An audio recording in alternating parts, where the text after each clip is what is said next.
John Miller had always been the type of man to embrace new beginnings. After a divorce that left him emotionally battered, he decided it was time to change his life. He packed his things and moved into a modest house on the outskirts of town, where he could find peace and solitude. The house, though old, was charming. It had creaky floorboards, high ceilings, and windows that let in the morning sun. But what truly caught his attention was the hallway at the back of the house, where a large antique mirror stood at the end. The mirror was ornate, framed in dark wood with intricate carvings of roses and vines. It gave the hallway an eerie, almost otherworldly aura. Despite the unsettling feeling it sometimes gave him, John couldn't help but appreciate its elegance. The first few days passed without incident. John spent his time unpacking and familiarizing himself with the house. He didn't think much of the mirror, aside from its imposing presence at the end of the hall. At night, he would often walk past it on his way to bed, catching a glimpse of his own reflection as he passed. Nothing out of the ordinary ever occurred, but the mirror seemed to linger in his mind, like an old memory he couldn't place. One evening, after a long day of work, John found himself walking down the hallway, heading for the kitchen. He glanced at the mirror as he often did, and paused. For some reason, it felt different that night. He didn't know why, but there was a strange weight in the air around him. The dim light from the hallway lamp flickered slightly, casting long shadows that seemed to stretch unnaturally along the walls. John shook off the feeling, telling himself it was just exhaustion. He continued on, grabbing a glass of water from the kitchen. But as he turned to leave, he couldn't help but glance back at the hallway. The mirror, as always, stood silently at the end, its glass dark and reflective. Later that night, after John had gone to bed, he lay awake for a long time, staring at the ceiling. The house was quiet, almost too quiet. The occasional creak of the floorboards or the distant hum of the wind outside was the only sound that kept him company. Then, a thought crossed his mind. He realized he hadn't looked at the mirror in a while. A strange sense of unease washed over him. Why did he suddenly feel so unsettled by the thought of the mirror? He had walked past it countless times before without a second thought. Still, he couldn't shake the feeling that there was something watching him, something that was waiting for him to notice. Unable to sleep, John finally got up and made his way to the hallway, barefoot on the cold wooden floors. He passed by the mirror, casting a fleeting glance at his reflection. As usual, his tired eyes looked back at him, and for a moment, he didn't think much of it. But as he continued walking, something made him stop. The reflection didn't move. John froze, a cold shiver running down his spine. He turned slowly, his heart beginning to race. His reflection, the one that had always mirrored his movements perfectly, was standing there in the same spot, motionless. It wasn't just a trick of the light or a shadow. He could see it clearly now. The reflection was still, unmoving, as if it had no intention of following him. A sense of dread tightened around his chest. It felt as though time itself had stopped. He stood there for a long moment, staring at his own image, unsure of what he was seeing. The air grew thick, almost suffocating, and the silence became oppressive. John's breath quickened, and he could hear the pounding of his own heart in his ears. After what felt like an eternity, he forced himself to move. He took a few slow, deliberate steps backward, his eyes still locked on the mirror. The reflection remained unmoving, still staring at him, with an expression he couldn't quite place. It was like it was waiting for something.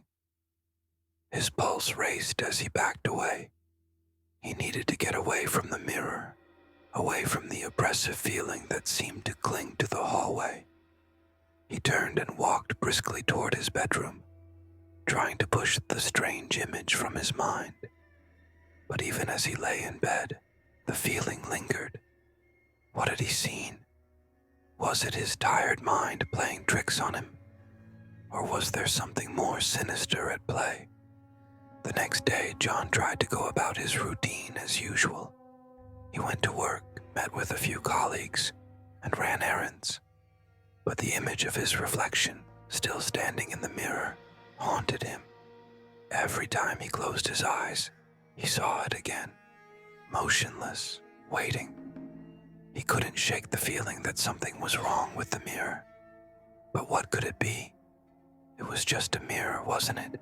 That night, John couldn't resist the pull of the hallway again. He found himself walking down the corridor, drawn to the mirror as if it held some sort of power over him. When he reached the end of the hall, he paused, his eyes locked on the glass. For a moment, nothing happened. His reflection stared back at him, just like before. It seemed like it was nothing more than a normal mirror, reflecting his weary face. But as he stood there, the air in the hallway grew colder. His breath formed visible clouds in the dim light. The silence was absolute, suffocating. Then it happened. Out of the corner of his eye, John saw it. Movement. At first, he thought it was his own eyes playing tricks on him, but the movement was undeniable. His reflection, which had remained still only moments before, began to shift. It wasn't just that his reflection moved. It moved on its own, independently of his own actions. The figure in the mirror twisted and stretched like a marionette whose strings were being pulled by an unseen force. John's heart skipped a beat. He wanted to run, to escape, but his feet were frozen to the floor. His reflection reached out, its fingers pressing against the glass, as if trying to break free. The room grew colder still, the air thick with an oppressive force that seemed to tug at his very soul. And then, with a sudden, unnatural motion, his reflection stepped forward. It stepped out of the mirror. John staggered back, his breath coming in shallow gasps. He watched in horror as the figure from the mirror, his reflection, but not quite, stepped out into the hallway. It was him, and yet it wasn't. Its eyes were hollow, its expression vacant, as though it were a shell, a twisted version of the man it mirrored. John couldn't tear his gaze away. His legs felt weak, as if the very sight of the reflection was draining his strength. The figure took another step forward, its foot landing on the cold wooden floor with a sharp, unnatural thud. In that moment, John realized that he wasn't just looking at himself anymore. The reflection had become something else, something that didn't belong in this world. Before he could react, the figure moved toward him, faster than he could comprehend. It reached out with its cold, lifeless hand, and John screamed. But the sound was cut off before it even escaped his mouth. The figure's hand closed around his throat, its grip cold and unyielding. John struggled, but it was like trying to move through molasses. The figure's hand tightened and his vision began to blur. He felt the life draining out of him, his breath growing shallower with each passing second. Just as everything began to fade, John's eyes locked with the figure's. And in that moment, he saw it. The reflection wasn't trying to kill him. It was trying to replace him. With one final desperate gasp, John was pulled into the mirror, his body twisting and warping as though it were being drawn into a dark void. The reflection stepped back, its hollow eyes staring at the place where John had once stood. And then, there was nothing. The hallway was silent once more, figure stood at the end, its glass reflecting only the emptiness of the space around it. Nothing remained of John Miller, except for the faintest whisper of his presence, lost to the darkness. As the figure's fingers brushed against his arm, John's body jerked back, his instincts screaming for him to escape. But there was nowhere to go. The hallway, once so familiar, had turned into a maze of shadows, each corner thick with dread. The figure, or rather the twisted version of him, followed his every movement. Its cold, empty eyes never left him, and John could feel a suffocating weight pressing down on his chest, as though the very air itself had turned against him. He tried to scream, but his throat constricted, his voice failing him as if the house itself was silencing him. The reflection, no, the thing that looked like him, stepped closer, its movements jerky, unnatural. John's heart pounded in his chest, and he instinctively backed away, his feet stumbling over the floorboards. His mind raced, trying to find an explanation for what was happening. It couldn't be real. This had to be some sort of hallucination, a product of the stress and lack of sleep. But deep down, he knew that it wasn't. The creature, if it even could be called that, was real. And it was in his house. And it was coming for him. John's back hit the wall and he turned to face it, his hands trembling as he pressed against the cold surface for support. The reflection stopped, standing still just a few feet away from him. Its eyes were locked onto his, its expression empty, hollow. There was nothing human about it. No warmth, no recognition. It was as though it was waiting for something, waiting for him to move, to make a mistake. John swallowed hard, his mouth dry. He didn't know what to do. His mind was racing, his thoughts tangled in a web of fear and confusion. He wanted to run, but he couldn't. His legs wouldn't obey him. Every step he tried to take was met with an overwhelming sense of dread, like invisible chains were keeping him rooted to the spot. Then, without warning, the thing that looked like him moved again. It took one slow, deliberate step forward, and then another. Its fingers twitched almost eagerly, as though it was savoring the moment. John's breath hitched. He had no more strength left. The thing was getting closer, its presence overwhelming, suffocating. He couldn't escape. There was no way out. The creature's fingers brushed against the side of his face. John gasped, his skin crawling at the touch.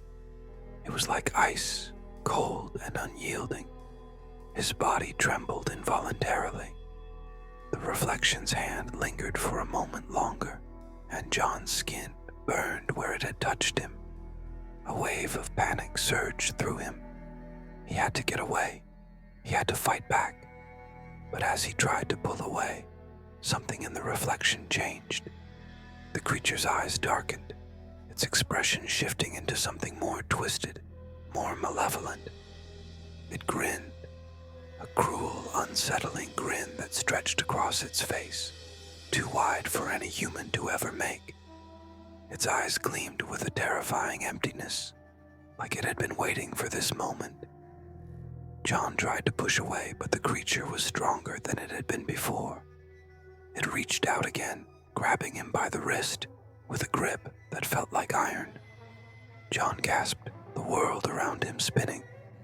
He struggled, but the thing's grip only tightened, its fingers digging into his flesh. His heartbeat thundered in his ears as he tried to break free. But it was no use. With a sudden jerk, the creature yanked him closer. John stumbled forward, his face mere inches from the reflections. He could see the emptiness in its eyes, the hollow void where his own soul should have been. It was a perfect mockery of him, but something was wrong. The figure's skin was pale, unnatural, like a corpse. Its features were warped, twisted into something grotesque and alien. It wasn't him at all. The reflection's lips curled into another grin, but this time, it wasn't just a grin. Its mouth stretched impossibly wide, far beyond what should have been possible. It opened wider and wider, revealing rows of sharp, jagged teeth. Teeth that gleamed in the dim light. John's breath caught in his throat as he realized the true horror of what stood before him. This wasn't just a reflection. It was something that had taken his form, something that had come to claim his life. He had been right all along. The reflection wasn't just a mirror image. It was something far more sinister. An entity that had been watching him, waiting for the right moment to cross over into his world. And now that it had him, it wasn't going to let go. The thing's mouth opened wider still, its jaw unhinging in a sickening, unnatural way. John's stomach turned as the reflection moved in closer, its hot breath brushing against his face. He could feel the coldness of its presence, the empty void that radiated from it. It was too much to bear. He couldn't fight it. He couldn't run. John's legs gave way and he collapsed to the floor, his body trembling uncontrollably. The thing loomed over him, watching him with its unblinking eyes, its grin stretching wider with every passing second. He wanted to scream, but the words wouldn't come. All he could do was stare into the depths of its hollow gaze, knowing that there was no escape. And then, in a flash of cold realization, he understood. The reflection wasn't just after him. It had already taken him. The moment the creature stepped out of the mirror, it had crossed over into his world. It wasn't just mimicking his movements anymore. It had become him. It had stolen his identity, his life, and now it was replacing him entirely. The world around him began to blur, his vision fading. The last thing he saw before everything went black was the creature's empty eyes, staring down at him with that terrible grin. The reflection had won. When John awoke, he wasn't sure how much time had passed. His head ached, his body heavy, but something felt wrong. The air was different, colder, as though it had changed somehow. He tried to move, but his limbs felt sluggish, unresponsive. His body felt detached, as though he was no longer in control of it. And then, a realization dawned on him, slow and terrible. He was no longer alone in his own body. He stood up, unsteadily at first, his eyes locked on the mirror at the end of the hallway. The creature was there, standing in the reflection, just as it had been before. But now, it was smiling. A wide, cruel smile. And as John watched in horror, he realized something far worse. The figure in the mirror wasn't just standing there anymore. It was walking toward him. John's reflection, that thing that had once been him, had finally taken his place completely. And now, it was coming for him. John's heart raced as he stared at the reflection in the mirror, unable to comprehend what was happening. The figure, that twisted mockery of himself, was moving toward him, its smile widening with each step it took. The air in the hallway grew colder still, and the shadows seemed to stretch unnaturally, pooling around the figure as it closed the distance. It was no longer just an eerie reflection. It was him in every way that mattered, and it was coming for him. The feeling of dread weighed heavily on his chest. His body felt sluggish, unresponsive, as though he was being held in place by invisible chains.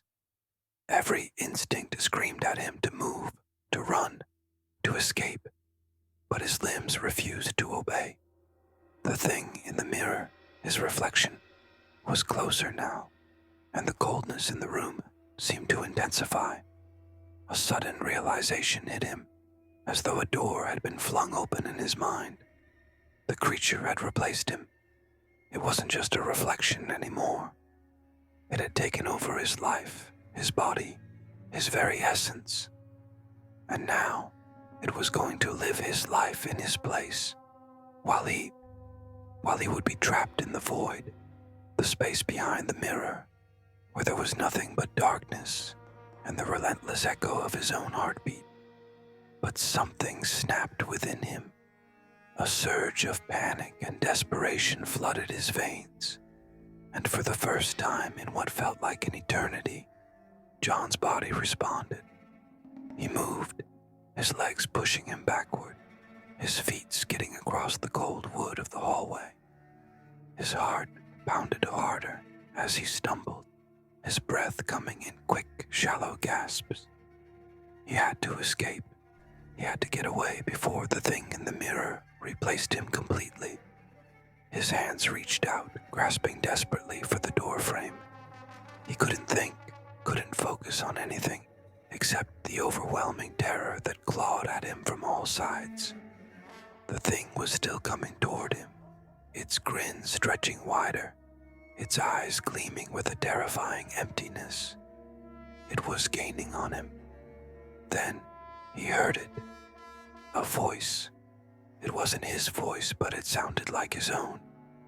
It was coming from behind him, from the direction of the mirror.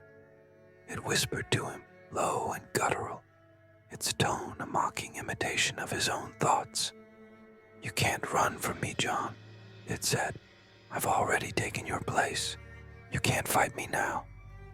John's stomach twisted as the voice echoed in his mind. He felt the chill of it, like ice water flowing through his veins. The thing was right. It had already won. It had taken everything from him, his life, his identity, his soul. And now, it was coming to finish what it had started. But there was one thing John hadn't realized until that moment. The mirror. The mirror was the key. He spun around, his hands trembling as they reached for the cold surface of the mirror. He didn't know how he knew it, but somehow, deep down, he understood. If he could reach it, if he could break through, he might still have a chance to take back what had been stolen from him. With every ounce of strength he could muster, John hurled himself toward the mirror. His fingers brushed against the cool surface, and a shock of cold shot up his arm. But he didn't stop. He slammed both hands against the glass, his palm meeting the smooth surface with a crackling sound, as though the mirror itself was alive, resisting his touch. And then he felt it, a pull. It started slow, a subtle tug at the edges of his mind, but it grew stronger with each passing second.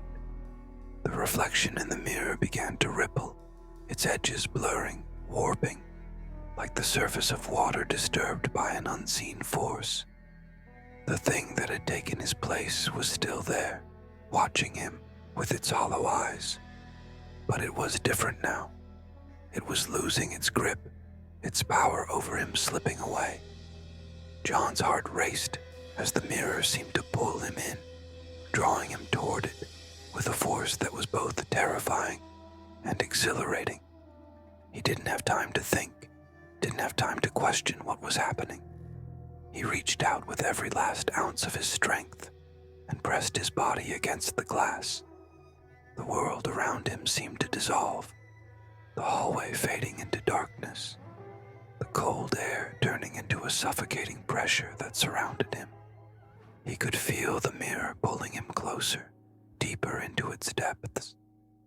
It was as though the world had turned upside down, and he was falling into the very heart of the mirror itself. Then, with a violent jolt, everything stopped. John gasped for air, his hands still pressed against the glass. His body felt weightless, as though he was suspended in midair. The world was silent, the darkness thick and all-encompassing. There was nothing but the cold glass beneath his fingertips and the relentless pressure that seemed to be pushing in from every side. For a moment, John didn't know if he was alive or dead. He didn't know if he had succeeded or failed. His mind was a whirl of confusion and terror, the lingering feeling of the thing in the mirror still echoing in the back of his mind. But then, something shifted. The pressure loosened. The darkness began to recede, replaced by the faintest light. John blinked, his eyes straining to adjust. The light grew stronger, and soon he could see the outline of the hallway again, his own body standing in the middle of it. He looked around, dazed and confused, unable to process what had just happened. Had he? He glanced at the mirror at the end of the hallway. For a moment, nothing seemed to change. The mirror reflected only the empty hallway, the soft glow of the lamp above casting long shadows against the walls. But then, slowly, a figure appeared in the glass. It was him, or at least, it looked like him. John's heart froze as he took a step forward. The figure in the mirror was standing in the same position he had just been in. It was still, lifeless. Its eyes were empty, hollow, and yet, as he watched, the figure's mouth twitched into a grin, the same grin that had haunted him, the same cold, malevolent expression. The reflection was still there, but it was different now. It was trapped. John's chest tightened, a mix of relief and horror washing over him. He had done it. He had fought back. But he also understood in that moment that the mirror was more than just a reflection. It was a prison, a place where both he and the creature that had taken his place were now trapped. He wasn't free. He wasn't whole. The mirror still held them both, bound by some unseen force. And though John had won back control of his body, he knew that the reflection, the thing that had stolen his life, would always be there, lurking just behind the glass, waiting for the moment when it would rise again. But for now, for this moment, John was himself. He was whole, and the mirror, for the first time in what felt like forever, was silent.